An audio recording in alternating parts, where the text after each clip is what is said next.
आता तुम्ही बोलता बोलता पारायण म्हणले, हे पारायण म्हणजे नेमकं काय असतं काय?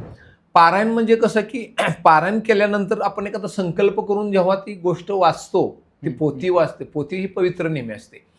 पोथीमध्ये साक्षात तेच आहेत. हा हा. पोथीचं सामर्थ्य एवढं आहे की जेवढी त्यांची आपण भक्ती किंवा ते जसे आहेत तेवढंच सामर्थ्य त्या पोथीचं असतं.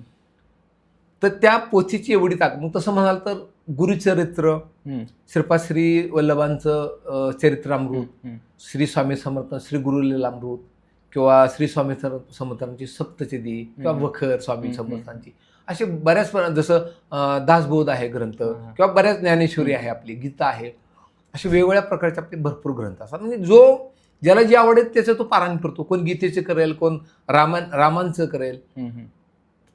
बरोबर आहे. तर सगळ्यात ताकदीचं जर म्हणाल, कोणती पोथी असेल किंवा कोणतं पारायण केल्यात खूप हे असतं तर श्री गुरुचरित्र पारायण. थोडंसं ते कडक असतं, पाळायला करायला अवघड असतं. 7 दिवसाचं तुम्हाला ते 2-2, 3-3 तास बसावे लागतात एकसारखं.